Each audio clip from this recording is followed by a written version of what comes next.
उधर दूसरी तरफ बिजली खां पठान को पता चला कि गुरुदेव यहाँ आ रहे हैं, हमारे पीर, और शरीर छोड़ेंगे।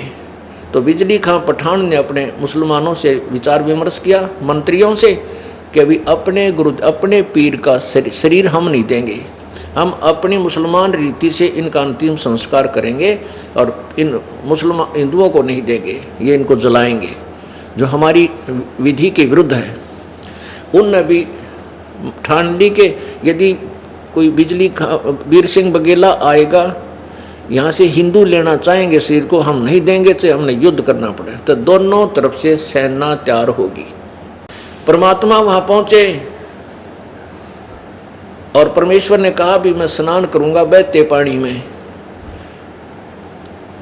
अब बिजली खां पठान ने कहा, ए परमेश्वर, है गुरुदेव, यहाँ बहता पानी नहीं है, ये दरिया सूखी पड़ी है, भगवान शंकर के श्राप तो है, इसमें जल नहीं है प्रभु, आसपास कोई दरिया नहीं है, आपके स्नान के लिए हमने बाहर से ही मीठा पानी ला के रखा है, इस क्षेत्र में मीठा पानी भी नहीं रहा। परमात्मा बोले वो दरिया दिखाओ कहाँ सूखी। नगर के बिल्कुल साथ में ही वो सूखी दरिया पड़ा था और देखने वाले दर्शक भी हजारों की संख्या में, हिंदू मुसलमान और दोनों नरेश, बिजली खां पठान और वीर देव सिंह बघेल वहां पहुंच गए। उस सूखी नदी, आमी नदी पर खड़े होकर परमात्मा ने ऐसे इशारा किया, संकेत जैसे ट्रैफिक का सिपाही ट्रैफिक को ऐसे हाथ कर देता है, वो एकदम जोर से चल पड़ती हैं, ऐसे ही परमात्मा ने ऐसे संकेत किया था। 2-3 किलोमीटर की दूरी पर एक धमाका सा हुआ, आवाज हुई जैसे बम फटा हो, और कुछ ही क्षणों में, कुछ ही देर में वहाँ से पूरी आमी नदी बरकस पवित्र शुद्ध स्वच्छ जल से और बह कर चल पड़ी। बोलो बंदी छोड़ कबीर परमेश्वर जी की जय।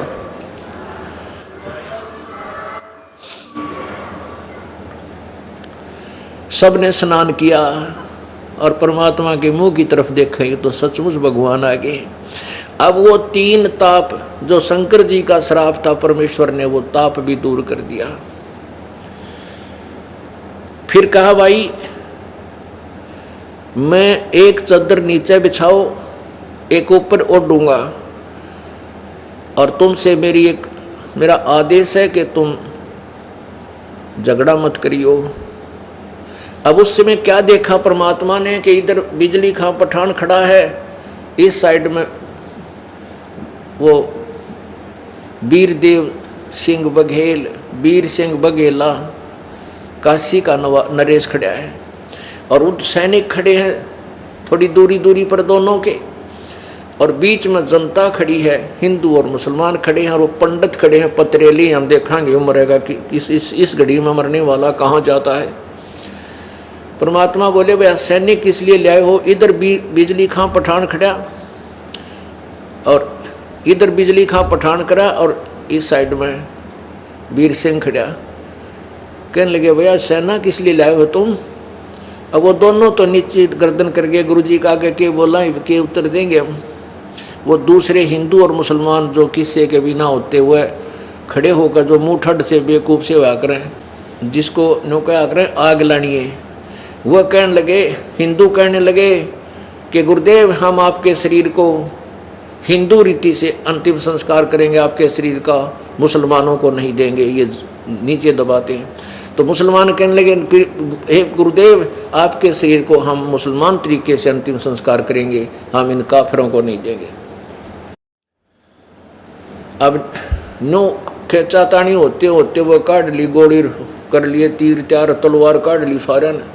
परमात्मा बोले, रन्य कम्यो 120 वर्ष हो गए मुझे तुम्हारे को ये ज्ञान देते कि हिंदू और मुसलमान 2 नहीं हैं, तुम एक मेरे बच्चे हो, और तुम आज भी तुम्हारी बुद्धि वहीं खड़ी है, तो सुन लो, अगर तुमने झगड़ा किया मेरे से बुरा नहीं होगा। अब वो जानते थे सभी हिंदू और मुसलमान के हमारे गुरुदेव में शक्ति की कमी नहीं है, और इन्होंने कुछ कह दिया तो बात बिगड़ जाएगी। जब तो हो गए शांत, सारे गोली बंदूक उल्टी डाल ली, तलवार गाल ली, और न्यों खड़े हो गए। और मन में न्यू था, मन में ये था सबका कि एक बार गुरुजी मर जा फिर देखांगे न, फिर कति चाहे कुछ भी करना पड़ा हमने। परमात्मा तंत्रियामी थे पुण्यात्माओं, यदि उस समय झगड़ा शुरू हो जाता ना, गृह युद्ध छिड़ जाता और पूरे हिंदुस्तान में कत्लेआम हो जाता हिंदू और मुसलमानों का। महाभारत से भी कई गुना अधिक नरसंहार हो जाता। उस महाभारत के युद्ध को श्री कृष्ण नहीं रोक सका क्योंकि काल ने करवाना था, और यहाँ भी काल की प्रेरणा थी, लेकिन काल परमेश्वर के सामने ये काल ऐसे डरता है जैसे दादू जी ने कहा था, केर ही नाम कबीर का और विखम काल गजराज, दादू भजन प्रताप तो यू भाग्य सुनत आवाज। तो परमात्मा कबीर जी ने वो एक इतना भयंकर घोर युद्ध भी टाल दिया अपनी समर्थ शक्ति से।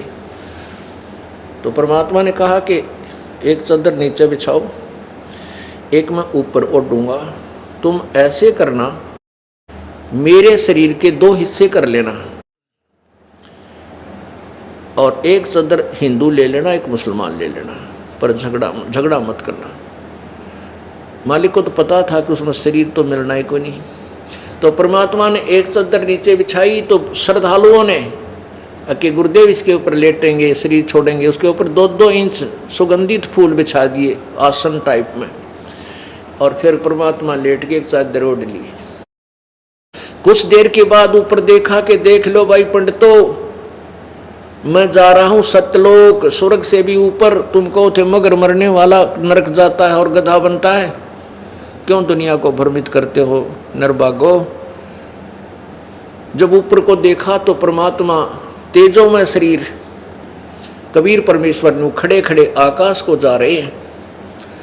पुण्यात्माओं, कहाँ तो एक दूसरे को मारने को तैयार हो रहे थे हिंदू और मुसलमान, और उसी समय क्या देखा कि भगवान थे ये। तो चद्दर उठा के देखी, उसमें सुगंधित फूल मिले जितने 100 के आकार था, शरीर नहीं मिला परमात्मा का।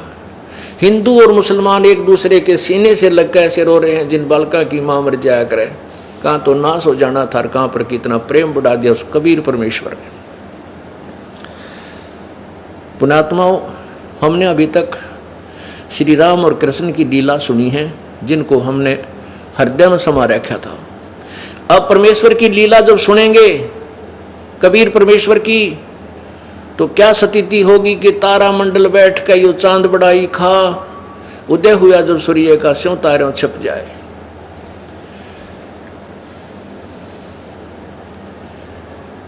पुण्यात्माओं, जैसे हम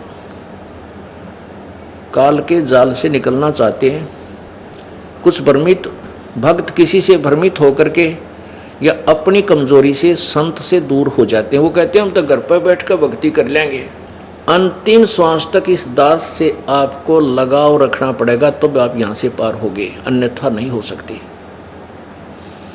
अब रास्ते में काल का और भयंकर जाल है। जब परमात्मा यहाँ से ऊपर चला तो इस काल की ने दुर्गा के संयोग से 72 करोड़ लड़कियां उत्पन्न की हुई हैं, अप्सराएं, और ऐसे ही 33 करोड़ देवता उत्पन्न किए हुए हैं। तो ऊपर सुंदर शरीर वाले पुरुष भी हैं, स्त्री भी हैं। जब ये आत्मा इस शरीर से निकलकर सूक्ष्म शरीर में ऊपर स्वर्ग आदि को जाती है या सतलोक को चलेगी, उससे पहले ही एक दूसरे से आकर्षित होकर ये वहीं पर उलट पुलट होकर के और काम बिगाड़ लेते हैं, आप एक दूसरे में उलझ जाते हैं। परमात्मा जब ऊपर को जा रहे थे तो दुर्गा, अन्य जो अप्सराएं थी, उनकी हिम्मत नहीं पड़ी कि हम इसको जाकर छेड़ दें, टोक दें, इनके आगे कोई ऐसा वैसी अदा करें ताकि कहीं श्राप ना दे दे। तो सब डर गई। वो दुर्गा ने स्वयं एक सुंदर अप्सरा का रूप बनाया और परमेश्वर से आकर कहने लगी तू मेरे से शादी कर ले, ऊपर आकाश में मेरा एकांत में स्थान है, मंदिर है, ऐसा है वैसा है।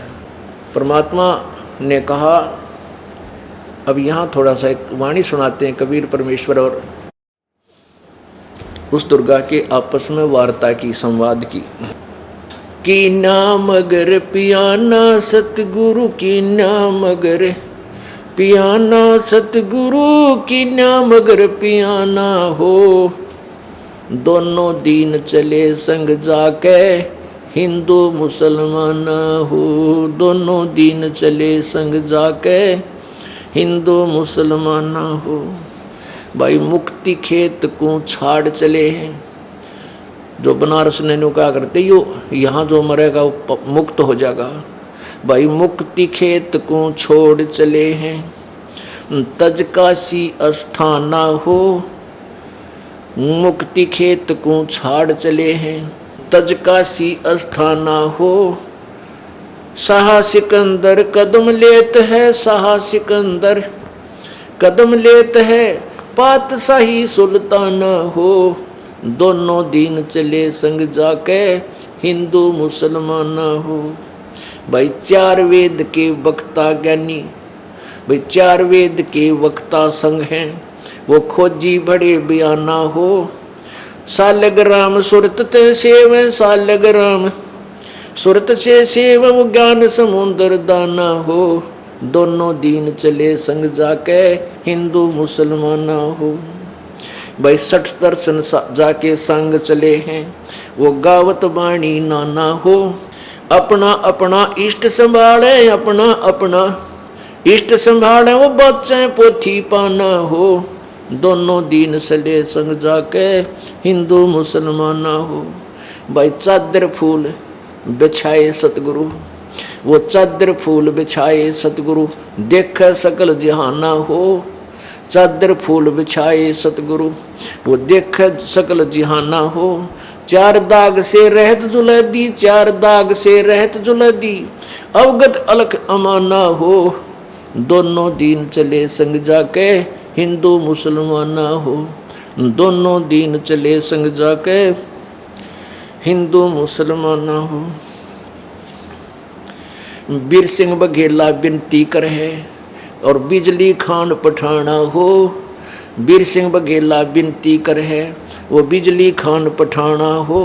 दो चादर बख्शीश करी है दो चादर बख्शीश करी है दिन यो परवाना हो दोनों दीन चले संग जाके हिंदू मुसलमान हो।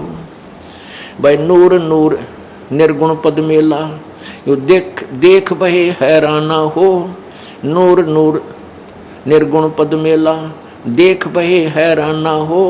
पदलोलीन हुए अविनाशी पदलोलीन हुए अविनाशी पाए पिंड न प्राणा हो दोनों दीन संग चले संग जाके हिंदू मुसलमान हो दोनों दीन चले संग जाके हिंदू मुसलमान हो। भाई शब्द स्वरूप साहेब सर्वंगी शब्द शब्द समाना हो। शब्द स्वरूप साहेब सर्वंगी शब्द शब्द समाना हो। दास गरीब कबीर अरस में दास गरीब कबीर अरस में वो फर्क दजा निशाना हो दोनों दीन चले संग जाके हिंदू मुसलमान हो। ये तो अपनी वाणी में गरीबदास साहिब जी ने काशी से मगहर आने का वर्णन और मगहर से सतलोक जाने का वर्णन किया। अब बताते हैं कि रास्ते में जब कबीर परमेश्वर जा रहे थे दुर्गा इनके ऊपर डोरा डालने के लिए आई। देखा मगर जहूरा सतगुरु देखा मगर जहूरा सतगुरु देखा मगर जहूरा हो। काशी में कीर्ति कर चाले वो झलमल देही नूरा हो। काशी में कीर्ति कर चाले वो झलमल देही नूरा हो। भाई माया आदि अरस्तें उतरी अरस माने आसमान से ये आदि माया दुर्गा माया आदि अरस से उतरी वो बनी अप्सरा हूरा हो।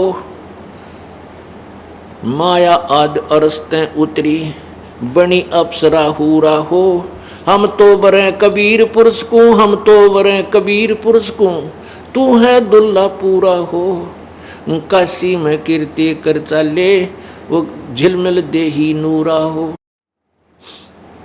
माया कहे कबीर पुरुष से मेरा देखो बदन जहूरा हो। माया कहे कबीर पुरुष से मेरा देखो बदन जहूरा हो। अरस विमान स्वर्ग में मंदिर, अरस विमान स्वर्ग में मंदिर, भोगे मुझको सूरा हो। काशी में कीर्ति कर चले, वो झिलमिल देही नूरा हो। कह कबीर सुनोरी माया, कुटल नजर तुम घूरा हो। जिन भोगी सोए कल रोगी, जिन भोगी सोए कल रोगी, होगे धूरम धूरा हो। काशी में कीर्ति कर चले, वो झिलमिल देही नूरा हो।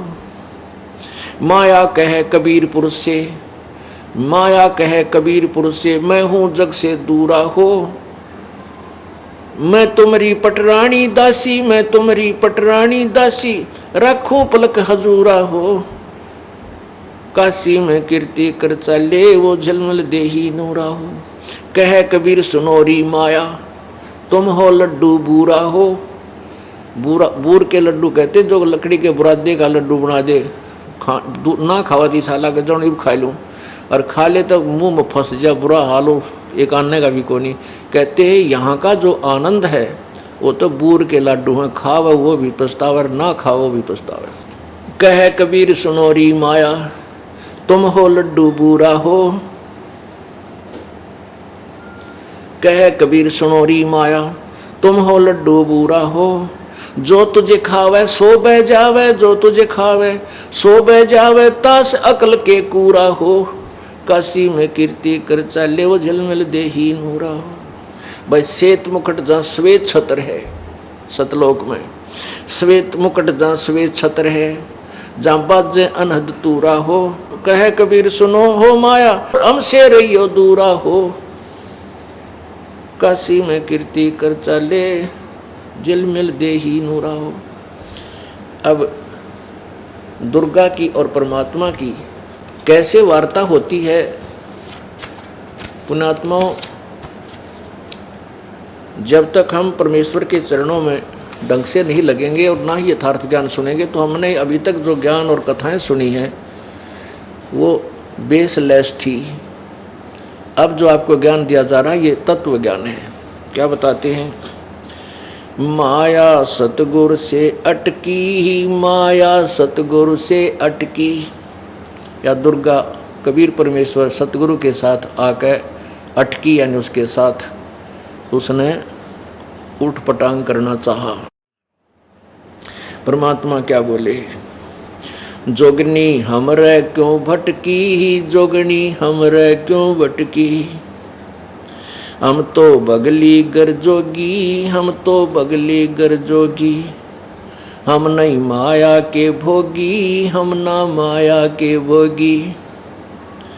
तो मैं झगड़ा है भारी, तो मैं झगड़ा है भारी। मारे बड़े छत्रधारी, मारे बड़े छत्रधारी।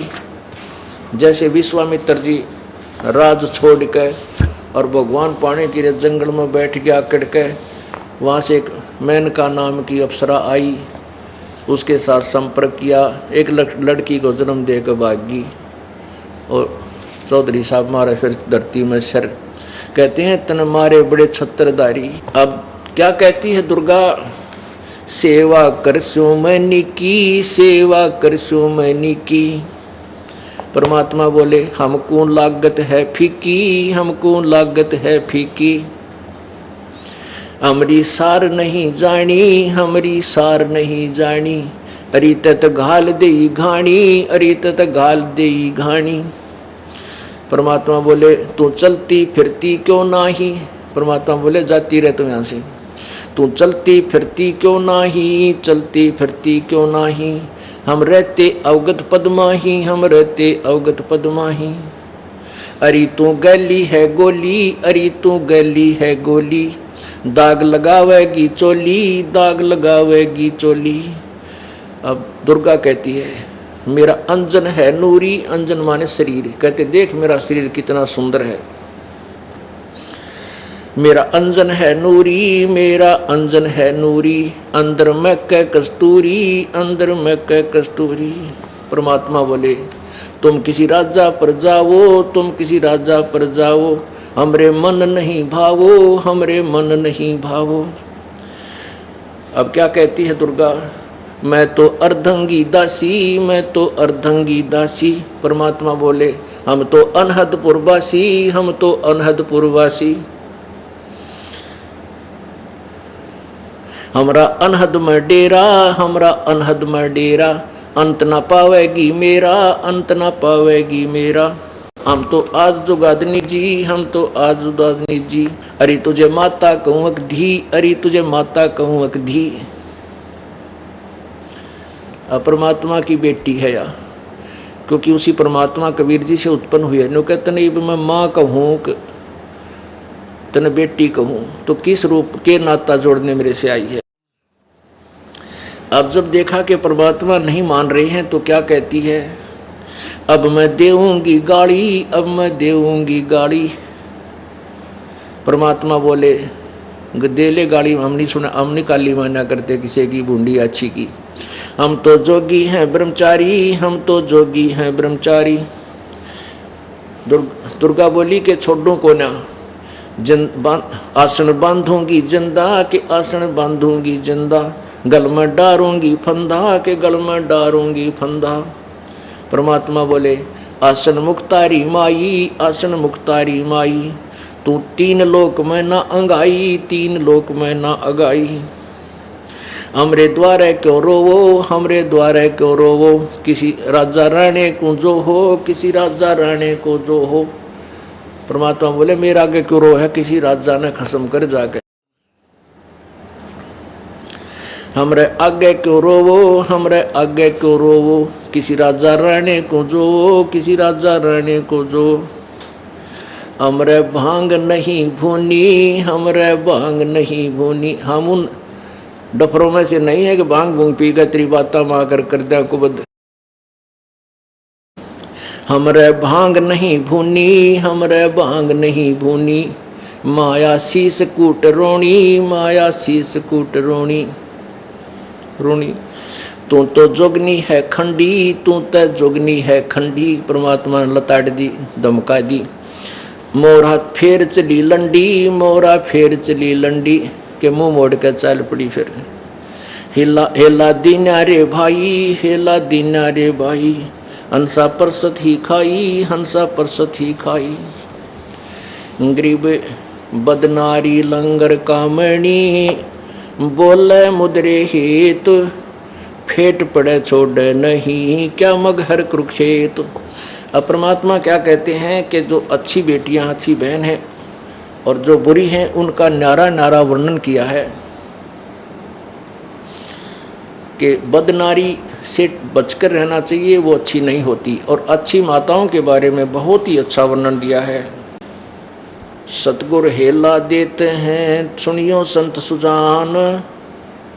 बदनारी पास न बैठी ओ बदनारी आई खान। नैनो काजर बाहा कर खा लिए हैं हंस। हाथों में धीला के इन डोब दिए कुलबंस। उल्टी मांग भराए कर मंजन कर हैं गात। मिठी बोले मगन होवे लावे बहुविध घात। माया काली नागनी अपने जाए खात। कुंडली में छोड़े नहीं सो बातों की बात। बदनारी लांगर कामणी जामे अनगिन खोटे। फांसी डारे बाहें करे करे लाख में चोट। बदनारी लंगर कामणी बोले मुद्रे बोले। फेंट पड़े छोड़े नहीं काटे घूंघट झोल। ये तो उन बुरी निकम्मी बेटियों के बारे में परमात्मा ने बताया है। अब अच्छी माताओं का कितने कलम तोड़ वर्णन करते हैं। गरीब बोलूंगा निरपक्ष हो जो चावे सो की हीन। के अपनी के ओर की सभी बदनार मलीन। बुरी यानी बद औरत चाहे अपनी हो चाहे दूसरे की, वो निकम्मी ही होती है। अच्छी माताओं के बारे में क्या कहता है। गरीब नारी नारी भेद है एक मैली एक पाख। पाक माने पवित्र शुद्ध। जा उदर धुर उपजे जाको भरिए साख। कि जिसके पेट से दुरुद ऐसे महापुरुष हुए उनकी साखी भरी है कि ऐसी पुण्यात्मा होनी चाहिए माता। ग्रीव कामनी कामनी भेद है, एक मैली एक पाख। जा उधर प्रहलाद थे, जाकू जोड़ू हाथ। कि जैसे जिसके पेट से प्रहलाद जैसे पुण्यात्मा उत्पन्न हुए, इसी माँ को प्रणाम करूं, हाथ जोड़ूं, ऐसी भागवान माता को। ग्रीव कामनी कामनी भेद है, एक उज्जवल एक गंध। जा माता प्रणाम है, जहाँ उपजे भर्तरी गोपी चंद। जहाँ पर गोपी चंद भर्तरी जैसी पुण्यात्मा उत्पन्न हुई, उन माताओं को प्रणाम है। बहुत ही अच्छी माताएं थी। ग्रीव कामनी कामनी भेद है, एक हीरा एक लाल। दत्त गोसाई अवतरे अनसुईया के नाल। कि जैसे अब औरत में भेद है, जैसे अनसुईया जैसी महासती के उदर से और दत्तात्रेय जैसे महापुरुष का जन्म हुआ, ऐसी माताएं भी धन्य हैं।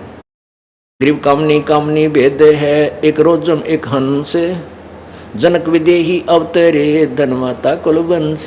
जिसके गर्भ से राजा जनक जैसी पुण्यात्मा ने जन्म लिया, वो माता धन्य है। नारी नारी क्या करे है, नारी गुण बहुभेव। जा माता कुर्बान है, जा उपजे सुखदेव। नारी नारी क्या कह रहे है, नारी कंचन कूप। नारी से ती उपजे वह नामदेव से भूप। जैसे नामदेव, जिसके उधर से नामदेव जैसी महापुरुष ने जन्म लिया, वो माता धन्य है। नारी नारी में भेद है, एक निकम्मी और एक ऐसे जिन्होंने अच्छी आत्मा है, जिनके उधर से पुण्य आत्माओं ने जन्म लिया। ग्रीव नारी नारी क्या करे है, नारी भक्त विलास। नारी से ती उपजे धना भगत रविदास। कि वो उन माताओं में बहुत अंतर है जिनके उधर से धन्ना भगत और रविदास जैसी महान आत्माओं ने जन्म लिया। ग्रीव नारी नारी क्या कह रहे है, नारी कंचन सिंह। नारी से ती उपजे बाजीद और फरीद। नारी नारी में भेद है, जिसके पेट से बाजीद जैसे महात्मा और फरीद शेख फरीद जैसे महापुरुषों ने जन्म लिया, वो माताएं धन्य हैं। ग्रीव नारी नारी क्या कह रहे, नारी में बहुभांत। नारी से ती उपजे शीतलपुरी सुनाथ। ग्रीव नारी नारी क्या कह रहे है, नारी को निर्ता है। नारी से ती उपजे रामानंद पंथ चलाए। नारी नारी क्या कह रहे है, नारी नर की खान। नारी से ती उपजे ये नानक पद निर्वाण। कहते हैं जिस माता के गर्भ से संत नानक जी जैसी महान आत्माओं ने जन्म लिया, ऐसी माताएं धन्य हैं। नारी नारी क्या कह रहे हैं, नारी नर की खान। नारी से ती उपजे ये नानक पद निर्वाण। नारी नारी क्या कह रहे हैं, नारी सरगुण बेल। नारी से ती उपजे दादू भगत हमेल। जिस माता के गर्भ से दादू जैसे महात्मा ने जन्म लिया, संत दादू जी जैसी महात्मा ने जन्म लिया, उन माताओं में और उन बद नारियों में कितना अंतर है। ग्रीव नारी नारी क्या कह रहे हैं, नारी का प्रकाश। नारी से ती उपजे ये नारद मुनि से दास। ग्रीव नारी नारी क्या कह रहे हैं, नारी निर्गुण नेश। ग्रीव नारी नारी क्या कह रहे हैं, नारी मुला माए। ब्रह्मोग्नि जोगनी आदि है चरण कमल लोलाए। ग्रीव शब्द स्वरूपी उतरे। सतगुर सत कबीर। दास ग्रीव दयाल हैं, डिगे बनावे धीर। अब कहते हैं इसी प्रकार पर गरीबदास साहिब ने निकम्मे पुरुषों के बारे में बहुत अच्छा वर्णन दिया है। जो निकम्मे पुरुष हैं उनकी भी, और अच्छे व्यक्तियों के बारे में संग में काफ़ी निर्णय दिया। तो पुण्यात्माओं, हमने अभी तक जो कथाएं कहानियां सुनी थी, वो 3 लोक के भगवानों की सुनी थी। इस पूर्ण परमात्मा के तत्व ज्ञान को से अपरिचित होकर के हम इन्हीं के रंग में रंग चुके थे। अब हमने रह कर परमेश्वर की इस महिमा को सुनना है, जिस कारण से हमारी बुद्धि उठकर उस परमात्मा में समा जाएगी और फिर हम उसी के पास चले जाएंगे, हमारा पूर्ण मोक्ष हो जाएगा। अब परमात्मा हमारे को कितना लाभ देता है कि हमारे तीनों तापों का भी नाश करता है यदि हमारे ऊपर किसी ने जंतर मंतर कर रखा हो, किसी ने घाल घाल रखी हो, या किसी के और श्राप दे रखा हो किसी देवता ने पूर्व जन्म का, उसको भी परमात्मा कबीर जी की ये मंत्र शक्ति जो ये दास आपको देगा, कबीर जी की शक्ति से वो आपके तीनों ताप नष्ट हो जाएंगे और पूर्ण मोक्ष प्राप्त होगा। और जैसे आपको पता चला कि वो दुर्भिक्ष अकाल गिरा था मगर में, उसको कोई भी टाल नहीं सका, ये कह दिया था कि इनके भाग्य में नहीं है, तो परमात्मा भाग्य से ज्यादा अधिक भी अपने कोटे से आपको दे देता है, आपकी रक्षा भी करता है। आपके प्रारब्ध में अब भी कोई आपत्ति आनी है तो भी रक्षा करेगा। किसकी करेगा? जो उसके ऊपर आश्रित होगा, आजीवन मर्यादा में रहेगा। परमात्मा के नियम मर्यादा को लक्ष्मण रेखा समझ लेना और इसको कभी उल्लंघन ना करना। फिर देखना परमात्मा के खेल, जब आपके कितना काटा भी लाग जाती, दास गारंटी देता है आपके को आपका कोई भी नियम भंग नहीं होना चाहिए। परमात्मा कहते हैं जब लग हंसा हमरी आना और काल लगे नहीं तेरा बाणा। काल का कोई अटैक आप पर नहीं हो सकता जब तक आप परमात्मा की आन कान यानी मर्यादा में रहोगे। बोलो सतगुरुदेव।